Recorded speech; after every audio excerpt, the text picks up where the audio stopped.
Cross-site scripting attacks are similar to SQL injection attacks.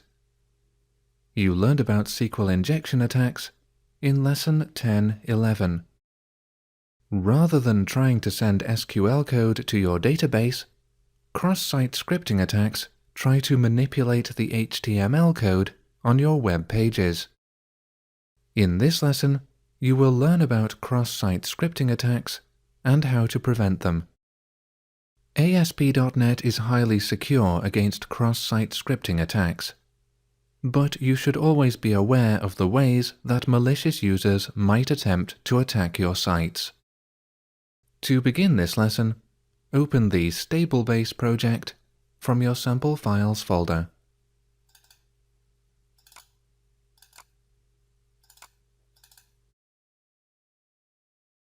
Now view taskadmin.aspx in your web browser.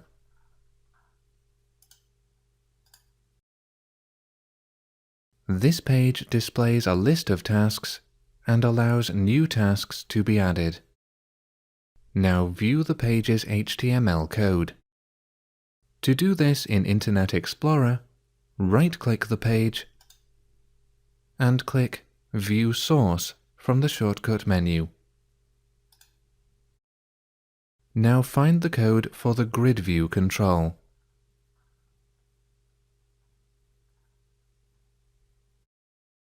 As you can see, each item is placed inside a TD tag in an HTML table. Close the source code window now, and you're going to attempt a cross-site scripting attack. In the text box, enter the following code: jeffk, endtd, endtr, endtable, script, alert, hacked by jeffk. End script. This is a typical cross-site scripting attack. If the attack succeeded, a script tag would be added to the page, allowing the malicious user to insert JavaScript code. Click Add Task now. An error appears. By default, ASP.NET automatically blocks any attempts at cross-site scripting attacks. You may recall seeing this error before, in Lesson 11.5. Close your web browser now, and you're going to attempt to make the site vulnerable to cross-site scripting attacks. Open taskadmin.aspx in Source View, and in the page tag at the top of the page, add the property validate request equals false. The taskadmin.aspx page is now potentially vulnerable to cross-site scripting attacks. View the page in your browser again, and once again try to carry out a cross-site scripting attack by entering the following code into the text box: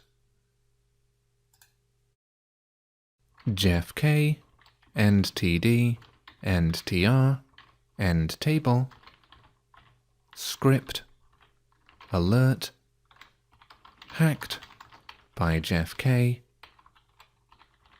end script. Now click Add Task,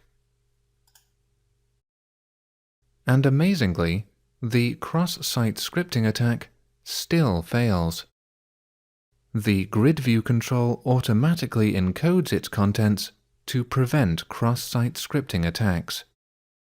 Although the grid view control protects you, some controls, such as the literal control, may now be vulnerable to attack. As long as you don't disable ASP.NET's built-in security, you should never need to worry about cross-site scripting attacks. Although ASP.NET automatically protects you from cross-site scripting and SQL injection attacks, this isn't true of all languages. In other languages, such as PHP, you must be very careful to avoid writing code that is vulnerable to attack. ASP.NET offers so much built-in protection that it is easy to forget that it is possible for your web applications to be vulnerable. It is very important to understand these vulnerabilities if you write code that steps outside ASP.NET's protected environment. Close your web browser now, and close Visual Studio. You've now completed Lesson 11.8. Understand cross-site scripting attacks.